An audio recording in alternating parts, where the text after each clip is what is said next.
우리는 북이스라엘의 마지막 왕입니다. 10대 왕 호세아를 만납니다. 선지자 호세아와 이름이 똑같지요. 이름만 같았지 선지자 호세아와는 전혀 다른 그러한 악한 왕입니다. 그가 왕위에 올라왔던 9년 뒤에 북이스라엘은 결국 멸망을 비참하게 맞이하게 되었습니다. 오늘 본문은요, 두 가지 큰 이야기가 있어요. 성경에는 세 단락으로 나뉘어져 있지만 내용은 두 부분입니다. 북이스라엘이 멸망당했습니다. 멸망당하게 되어진 내용들을 우리에게 이야기하고 어떻게 왜 그들은 멸망을 당했는가, 그 멸망의 이유들을 우리에게 이야기해 주고 있습니다. 1절에서부터 시작해서 6절까지 호세아의 통치와 그리고 이스라엘의 멸망을 우리에게 이야기해 줍니다.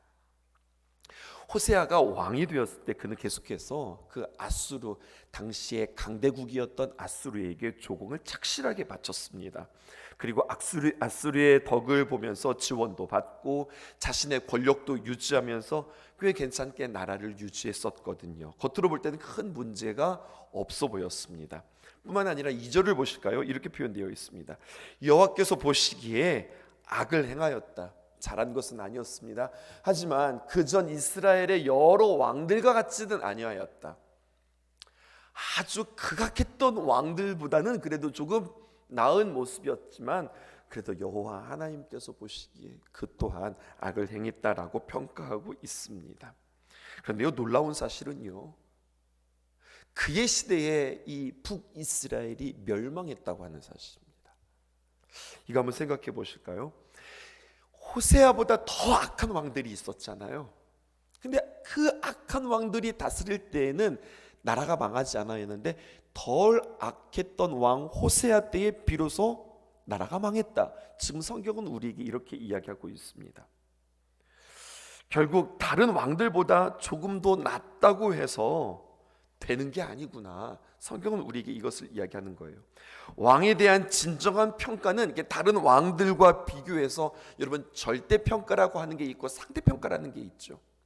상대평가는 무엇이냐면 이렇게 쭉 서로 비교하면서 평가하는 것인데, 하나님의 절대 기준에 따른 절대평가에 의해서 하나님의 심판이 이루어진다는 거예요.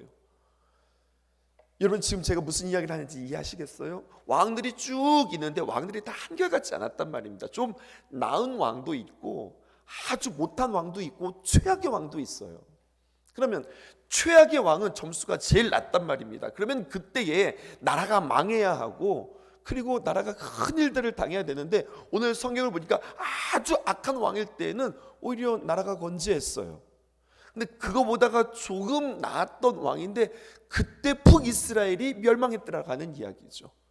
그것을 통해서 하나님의 심판은 이렇게 비교해서 심판하는 것이 아니라 하나님의 기준에 따라, 하나님의 절대 기준에 따라 하나님께서 절대 심판이 이루어진다. 이것을 우리는 만나게 되어지는 겁니다. 다시 말해서 백성과 또 자기 자신들이 확실한 회개와 확실한 방향 전환을 하지 아니하면 심판을 받게 되어질 수밖에 없다는 이야기입니다. 우리는 계속해서 왕들의 이야기를 살펴보고 있는 중에 있어요. 많은 업적들을 남긴 왕들도 있고 별로 한 일 없이 그가 몇 살에 왕이 되어서 몇 년을 통치하다가 열조에게로 돌아갔다, 그냥 그렇게 그에게 평가되어지는 왕들도 있어요. 북이스라엘의 역사들을 쭉 살펴볼까요? 오늘 마지막 왕까지 우리가 보았으니까 19명의 왕들이 있었는데요, 그 가운데 가장 열심히 일했고 가장 많은 업적을 남겼던 왕은 여로보암 2세입니다. 그런데 성경은요, 그에 대하여서 매우 짧게 평가하고 있어요. 무슨 뜻일까요? 하나님의 평가와 세상의 평가는 다르다는 이야기를 하는 겁니다. 세상의 평가는 그가 세상에서 얼마나 많은 업적을 남겼는가, 얼마나 많은 공헌을 하였는가, 얼마나 많은 성공을 이루었는가, 나라를 얼마나 부강하게 이끌었는가, 여기에 관심을 있다면 성경은 거기에 관심이 없어요. 성공하느냐 성공하지 않느냐보다 더 중요한 것은 주님께서 주신 사명대로 살았느냐 살지 않았느냐. 그래서 많은 왕들이 나름대로 훌륭하고 나름대로 탁월한 업적들이 있었지만 하나님께서 보실 때에는 아니올시다 일 수 있습니다. 하나님의 평가는 딱 두 가지였어요. 열왕기서를 통하여서 계속 반복하는 하나님의 평가. 첫 번째, 하나님 앞에서 악을 행했다, 하나님 앞에서 순종하였다. 두 번째, 여로보암의 길로 걸어갔다, 다윗의 길로 행하였다. 이것을 통하여서 평가하는 겁니다. 적용해 보실까요? 우리는 자꾸만 어떻게 합니까? 비교합니다. 누구랑 비교합니까? 다른 사람들과 비교합니다. 내가 저 사람보다야 낫지. 아이고, 내가 저 사람보다 못하네. 우리는 상대로 비교하는 것이 중요한 것이 아니라 늘 하나님 앞에서 내 자신을 점검하는 것이 중요한 겁니다. 누구보다 낫다가 중요한 것이 아니라 하나님의 눈으로 나를 보실 때 나는 어떠한 사람인가, 이게 중요한 거지. 우리들끼리 비교하면서, 교회끼리 비교하면서 저 사람보다 더 낫거나 저 교회보다 더 낫거나 아니면 더 악하거나 뭐 이렇게 우리가 비교하는 것 소용이 없다는 것입니다. 그래서 우리는 매일 주님 앞에 무릎 꿇고 말씀과 기도로 주님과 깊은 친밀함 속에서 주님 앞에 점검받아야 하는 우리라고 오늘 성경은 우리에게 말씀해 주고 계세요. 아수르의 영광을 이룬 정복자 디글랏 빌레셋 3세가 죽자 그때까지 잘 섬기다가 이 북이스라엘의 왕 호세아가 마음이 변했어요. 천하의 디글랏 빌레셋이 없는 아수르, 이제는 옛날 같지 않다 생각하고 판단했던 거죠. 그래서 늘 조공을 바치던 그 오랜 세월 그 아수르에게 바쳐가면서 너무 아깝다, 또 때로는 너무 서럽다, 이제는 완전히 벗어날 때가 오지 않았는가, 저 아수르의 왕이 죽었으니 말이다, 이렇게 판단한 호세아는 이제 그동안 바쳤던 조공을 더 이상 바치지 않는 담대한 결정을 하게 되었습니다. 당시에 그 고대 중동에 있어서, 고대 근동에 있어서 유일하게 아수르를 견제할 수 있었던 강대국이었던 애굽의 왕 소에게, 여러분 애굽의 왕은 우리가 보통 뭐라고 이야기했죠? 바로라고 이야기했죠. 그런데 애굽의 왕의 이름이 소예요.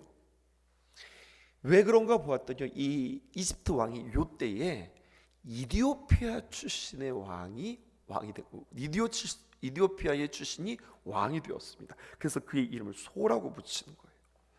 애굽의 왕 소에게 사신을 보내어서 자기를 도와줄 것을 그렇게 부탁합니다.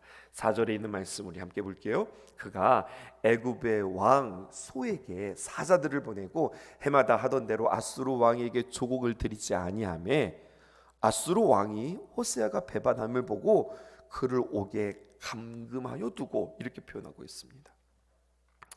호세아는 어떻게 보면 참 보는 눈이 없는 사람이었습니다. 당시의 애굽은 마치 중국의 역사 가운데 춘추 전국 시대와 같다고 그럴까요? 수많은 사람들이 나와서 서로 권력을 차지하기 위하여서 치열한 싸움을 벌이고 있었던 곳이 애굽이었습니다. 그러니까 애굽 왕이 어디 출신이 된 거예요? 이집트 출신이 아니라 이디오피아 출신이 지금 왕이 되어진 상황이잖아요. 호세아가 이걸 몰랐습니다. 소왕은 자신의 나라마의 문제만으로도, 자신 안에 있는 자신의 애굽의 문제만으로도 머리가 터질 지경이었는데, 이 복잡한 상황을 무기력하게 지켜볼 수밖에 없었던 힘없는 왕이었는데 호세아가 이거를 몰랐던 거예요. 그렇게 자기 코가 석자인 애굽이 멀리 떨어져 있는 이스라엘을 돕는다? 이건 어불성설입니다. 그러니까 호세아는 상황을 완전히 오판한 겁니다. 그러니까 썩은 동아줄을 붙잡은 거예요. 이것이 호세아의 패착이라 할 수 있겠습니다. 호세아의 이 갑작스러운 친애굽 정책으로 말미암아 아수르의 새 왕이었던 살만 에셀이 격분합니다. 그리고 아수르 대군을 끌고 와서 사마리아 수도를 3년 동안 포위했고, 그리고 그렇게 되어진 동안 애굽이 와서 좀 지원해주고 도와줘야 되는데 도와주지 않았고, 그렇게 북이스라엘은 망하게 되어지는 이야기가 성경에 기록되어져 있어요. 또 하나의 변수가 있었습니다. 그것은 바로 무엇이냐면 아수르를 포위하기 위해서 씨를 말렸던 작전 도중에 아수르의 살만 에셀 왕이 갑자기 원인 모를 병에 죽게 되었습니다. 자신들을 압박했던 나라의 왕이 죽게 되었다고요. 야, 하나님께서 도우시는가 보다, 숨통이 튀는가 보다 생각했는데요, 살만 에셀의 왕의 형이었던 사르곤 2세가 바로 왕위를 이어받았습니다. 그리고 야, 이제는 좀 숨통이 튀는가 했는데 아니요, 오히려 더 압박해서 사마리아의 공격이 계속 진행되었습니다. 무엇이었을까요? 아수르의 왕이 죽었으니 우리가 정치적인 계산으로 할 때 야 우리 좀 살만할까? 살 수 없다는 이야기예요. 그의 죽음이 이스라엘에게 별 이득이 되어지지 않았다는 이야기입니다. 결국 호세아 왕이 항복하게 되었고요. 북이스라엘은 마침내 멸망하여서 BC 722년, 이 숫자는 기억해 볼 필요가 있겠습니다. 기원전 722년에 나라가 없어져 버리게 되어지는 거예요. 이것을 통해서 성경은 우리에게 무엇을 전해줍니까? 상황이 호전됐다? 우리가 공격하는 왕이 죽었다? 야, 그럼 우리가 좀 숨통을 트일 것 같다. 정치적인 역학관계에서는 그렇게 해석할 수 있죠. 근데 여러분, 그렇게 우리가 해석할 수 없습니다. 누군가 나를 힘들게 하고 있는데 그 사람에게 좋은 일이 아니라 안 좋은 일이 생겼다? 그 가정에 무슨 일이 생겼을 경우 그것이 곧 나에게 유리하게 작용되어진다? 그럴 수 없다는 이야기입니다. 무엇이냐면 이런 거예요. 그 사람에게 하나님이 무언가를 하셨다면 여러분, 그것은 나에게도 하나님께서 무언가를 하고 계시는 겁니다. 사람의 관계로, 어떤 주거니 받거니 하는 관계로, 힘의 관계로 내 상태가 나아지거나 아니면 나의 상태가 악화되어지는 것은 아니라는 겁니다. 복잡하게 이야기했을까요? 여러분, 상황이 나를 살리게 하는 것이 아니라 하나님의 손이 나를 살리게 되어지는 겁니다. 이것이 중요한 거예요. 우리의 상황이 어떤 사람들의 손에 의하여서, 사람들의 상황에 의하여서 내 상황이 나아지고 나빠지는 것이 아니라 오직 하나님의 손에 있고, 여러분, 우리가 그러므로 사람을 의지하는 것이 아니라 하나님을 의지하는 것, 이것이 우리에게 중요한 겁니다. 언제나 사람의 계산 또 사람의 평가 온전하지 않다. 하나님께서 우리를 지켜주실 때만이 온전할 수 있다. 이것을 우리가 다시 한번 기억했으면 좋겠습니다. 하나님의 거룩한 백성들이 하나님으로부터 진노를 삭게 되었고, 그 진노를 사게 되어진 이스라엘 죄가 무엇인지 7절에서 17절에 우리에게 이야기하고 있습니다. 7절에서 12절까지는 하나님의 구원이 있었고 구속과 구원이 있음에도 불구하고 북이스라엘이 배신했다고 하는 내용을 우리에게 이야기해주고 있어요. 이런 말 있죠. 은혜는 사람들이 어디다가 새긴다고요? 은혜는 물에 새기고 원수는 어디다 새긴다고요? 돌에 새긴다. 이런 말이 있습니다. 7절에서 12절에 보면은요, 이스라엘을 구원하신 하나님의 은혜, 특별히 우리에게 십자가와 같은 사건이 구약 시대에 한번 있었는데 그것이 바로 무엇이냐면 여러분, 출애굽이에요.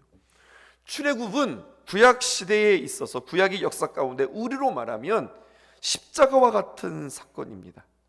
이스라엘 백성들의 정체성은 출애굽에서부터 시작되어지는 거예요.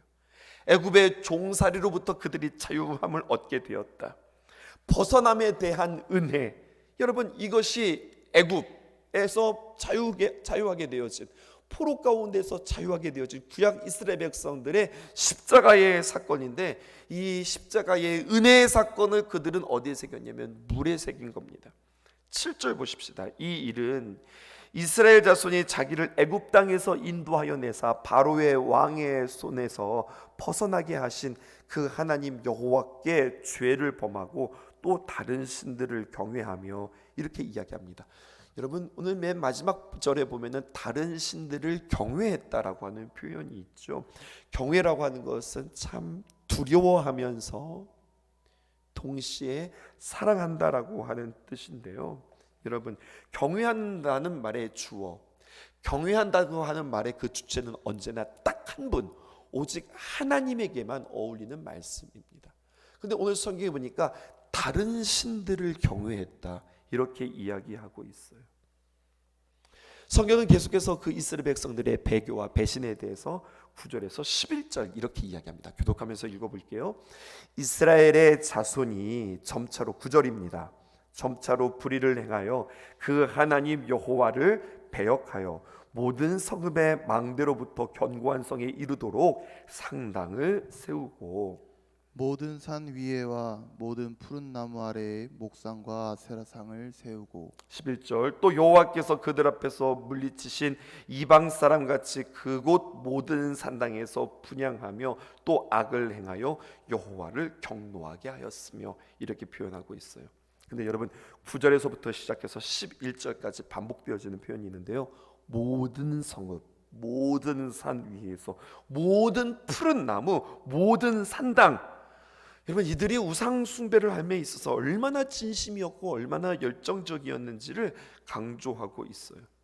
내 마음과 뜻과 정성을 다해서 내 하나님 여호와를 사랑하라. 이것이 하나님의 귀한 말씀인데, 여러분, 그 하나님의 말씀과는 상관없이 지금 누구를 사랑하고 있는가? 우상을 사랑하고 있는 겁니다. 하나님의 은혜에 대한 이스라엘의 배신, 그것도 열정적으로 배신하고 있는 북이스라엘의 모습을 성경은 오늘 우리에게 고발하고 있는 거예요. 13절에서 17절에 있는 말씀은요, 하나님의 경고가 기록되어져 있습니다. 하나님께서 이스라엘 백성들을 향해서 수없이 경고하셨습니다. 어느 때부터 시작하였는가? 가만히 보았더니 사사기 시대부터 시작하여서 사사 시대부터 열왕기에 이르기까지 사사들을 통하여서, 선지자들을 통하여서 끊임없이 그들에게 하나님께서 경고하셨지만 그들은 듣지 않았어요. 13절, 여호와께서 각 선지자와 각 선견자를 통하여서 이스라엘과 유다에게 지정하여 이르시기를 너희는 돌이켜 너희 악한 길에서 떠나 나의 명령과 율례를 지키되 내가 너희 주상에게 명령하고 또 내 종 선지자들을 통하여서 너희에게 전한 모든 율법대로 행하라 하였다. 그러나 주님께서 그렇게 말씀하였으나 이렇게 표현하고 있죠.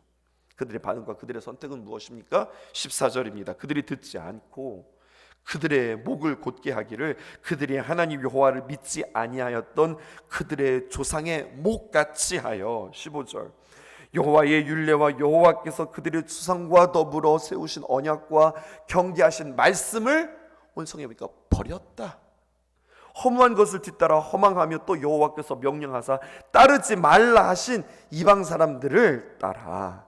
16절, 그들의 하나님 여호와의 모든 명령을 버리고 또 자기를 위하여서 두 송아지 형상을 부어 만들고 또 아세라 목상을 만들고 하늘의 일월 성신 해와 달과 그리고 별들을 경배하며 또 바알을 섬기고. 17절, 또 자기 자녀를 불 가운데로 지나가게 하며 복수와 사수를 행하고 스스로 팔려 여호와 보시기에 악을 행하여 그를 경노하게 하셨으므로. 그러니까 하나님께서 하지 말라고 하는 모든 것들을 다 했어요. 민수기 14장 11절에서 12절에 있는 말씀, 여호와께서 모세에게 이르시되 이 백성이 어느 때까지 나를 멸시하겠느냐? 내가 그들 중에 많은 이적을 행하였으나 어느 때까지 나를 믿지 않겠느냐? 주님께서 참 이스라엘 백성들을 한탄하시면서, 지금 민수기는 광야에서 있었던 일이잖아요. 광야에서 하나님께서 이스라엘 백성들을 애굽에서 건져내서 그 광야부터 시작하여서 사사 시대를 거쳐 왕들의 시대에 이르기까지 하나님의 거룩한 백성들이 단 한 번도 하나님의 마음을 흡족하게 하는, 그 공동체가 하나님을 기쁘게 하는 일들이 단 한 번도 없었어요. 이 일들을 보면서 우리의 믿음들을 다시 한번 돌아보게 되었습니다. 여러분, 이런 문장 어떠세요? 제가 띄워볼게요. 하나님을 믿는다고 말하는 사람들에게 가장 힘든 것은 하나님을 믿는 것입니다. 여러분, 이 말이 무슨 말인가 한번 보세요. 우리 하나님을 믿는 사람들이잖아요. 근데 우리가 하나님을 믿는 사람들인데 우리에게 어쩌면 가장 힘든 것은 하나님을 믿는 것이 어쩌면 우리에게 가장 힘든 건지도 모르겠어요. 우리 자신 스스로의 정체성을 우리는 하나님을 믿는 사람입니다 라고 이야기하지만, 여러분, 하나님을 믿는다고 하는 것에 대하여서 아주 구체적인 적용들이 있어야 할 것이에요. 하나님을 믿는다고는 하지만 실제로 하나님을 믿는 사람들이 많지 않아요. 제가 어제도 우리 체육대회를 준비하는 TF팀에게 뭐라고 이야기하냐면, 정말로 체육대회를 잘 준비하려면 열심히 회의를 하는 게 중요한 것이 아니라 하나님께 맡겨 기도하는 것이 제일 중요합니다. 하나님께 기도해야 하나님께서 도와주시고 하나님께서 기쁘게 하시고 하나님께서 모든 상황들을 하나님께서 만들어 가십니다.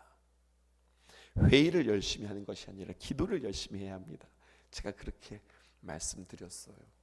정말로 중요한 이야기예요. 우리가 하나님을 믿는다고는 하지만 정작 어떤 미션이나 어떤 사건이나 어떤 일들 앞에서는요, 그거 다 지쳐놓고 막 우리가 열심히 하려고 그래요. 여러분, 이게 비단 우리의 체육대회뿐일까요? 우리의 행사뿐일까요?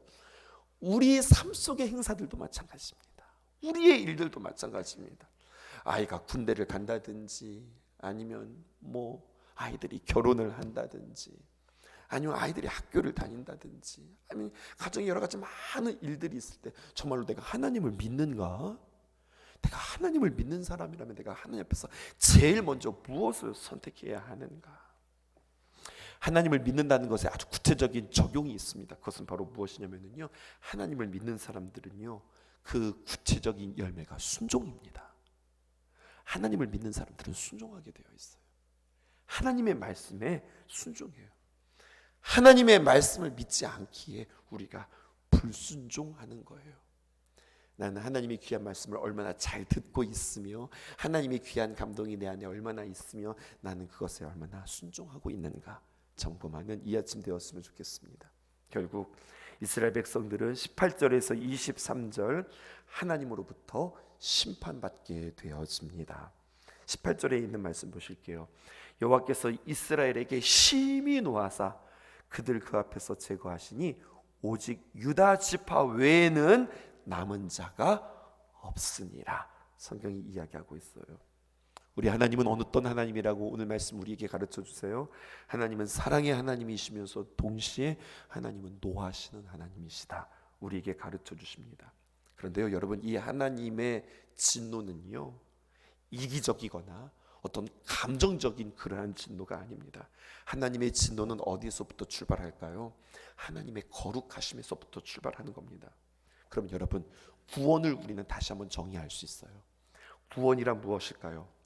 하나님의 진노로부터 우리가 벗어나는 것, 이것이 구원입니다. 우리는 죄로 인하여서 하나님의 진노의 대상이었어요. 그런데 예수 그리스도를 믿음으로 말미암아 우리의 행위와 상관없이 하나님께서 우리를 의롭다고 칭하여 주시고 그 진노로부터 주님께서 우리를 구원하여 주신 것이에요. 19절 보실까요?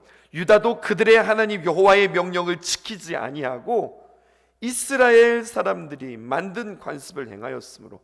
지금 무엇을 이야기하고 있습니까? 북이스라엘의 왕들의 이야기와 북이스라엘의 멸망을 이야기하고 있잖아요. 그런데 갑자기 19절에 남유다가 짧게 언급되어지고 지나가고 있습니다.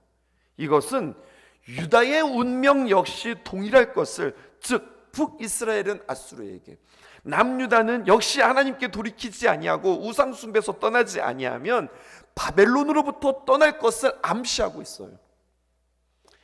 열왕기서는 누가 처음 독자였을까요? 북이스라엘 사람들이었을까요? 남유다 사람들이었을까요? 남유다 사람들이었어요. 언제 이들이 이 말씀을 만났을까요? 바벨론 포로 때에 이 말씀을 만났습니다. 남유다가 이 북이스라엘의 멸망의 이야기를 들으면서 맞아, 북이스라엘들이 그렇게 멸망했지. 근데 이것은 남의 이야기가 아니라 우리의 이야기지, 이렇게 되어지는 거예요. 18절, 20절, 23절 제가 읽을 텐데 반복되어지는 표현 보세요. 찾아보세요. 여호와께서 이스라엘을 심히 도하사 그들을 그 앞에서 제거하시니. 20절, 여호와께서 이스라엘 족속을 버리사 괴롭게 하시며 노략군의 손에서 넘기시고 마침내 그 앞에서 쫓아내시니라. 23절, 모든 선지자를 통해서 하신 말씀대로 드디어 이스라엘을 그 앞에서 쫓아내시니라. 여러분, 반복되어지는 표현 확인하셨어요? 우리가 무엇을 두려워해야 할까요? 여러분, 하나님과의 관계가 끊어지는 것, 이것을 두려워해야 할 것입니다. 18절에 하나님께서 이스라엘 백성들을 그 앞에서 제거하셨다는 거예요. 그냥 제거하셨다 이러면 되지, 굳이 하나님께서 그 앞에 있었던 그들을 제거했다. 20절, 그 앞에서 그를 쫓아내셨다는 거예요. 그럼 그전에는 그들이 어디 있었다는 겁니까? 하나님 앞에 있었다는 이야기예요. 23절도 마찬가지입니다. 이스라엘을 어떻게 쫓았어요? 그 앞에서 쫓아냈다. 뭐를 두려워해야 할까요, 여러분? 우리가 진짜 두려워해야 하는 것은 무엇일까요? 그것은 하나님과의 관계입니다. 죽음은 무엇인가? 이것을 영적인 죽음이라고 이야기해요. 하나님과의 관계가 끊어진 것.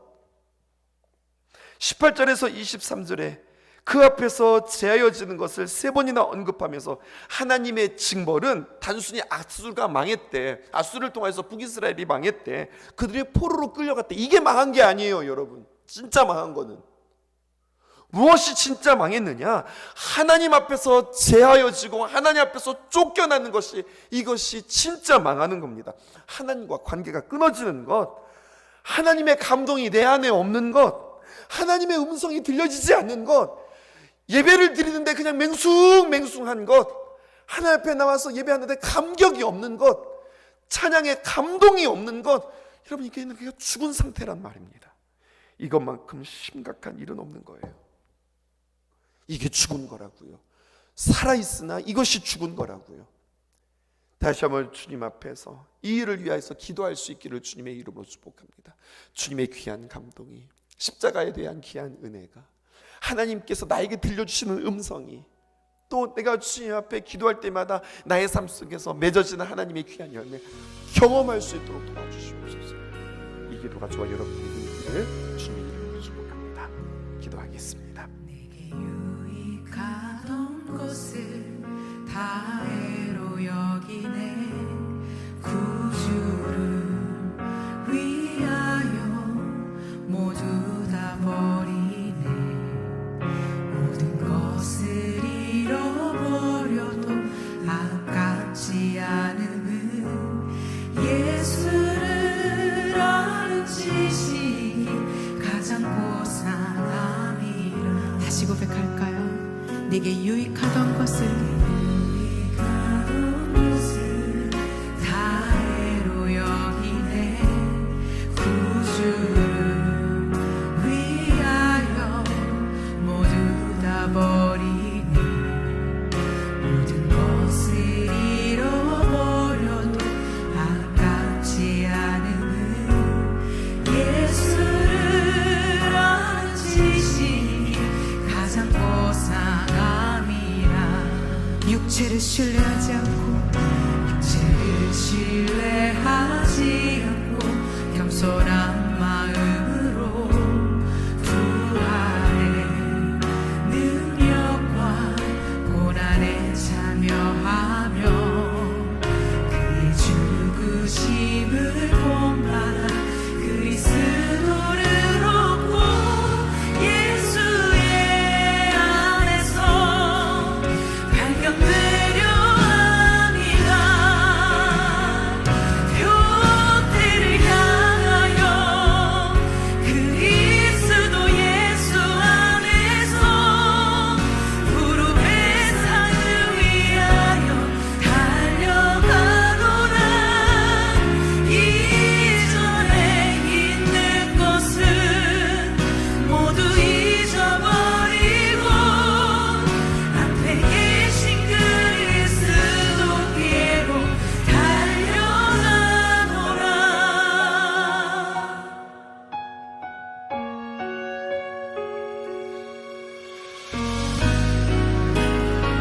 내게 유익하던 것은 내게 유익하던 것을 다해로 여기네. 구주를 위하여 모두 다 버리네. 모든 것을 잃어버려도 아깝지 않음은 예수를 아는 지식이 가장 고상함이. 육체를 신뢰하지 않고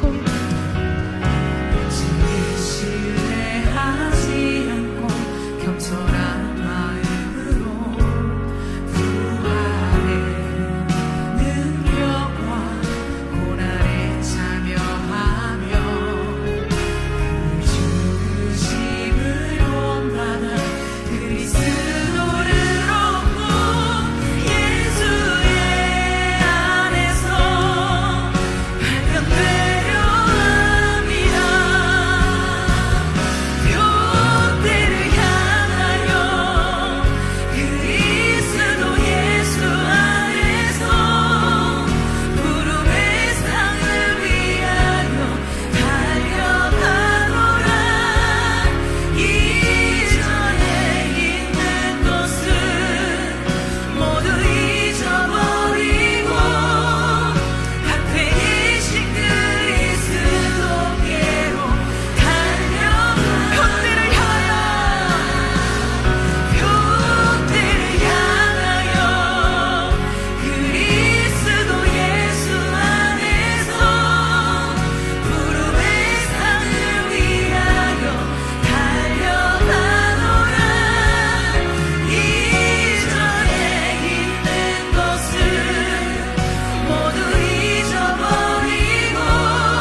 손대라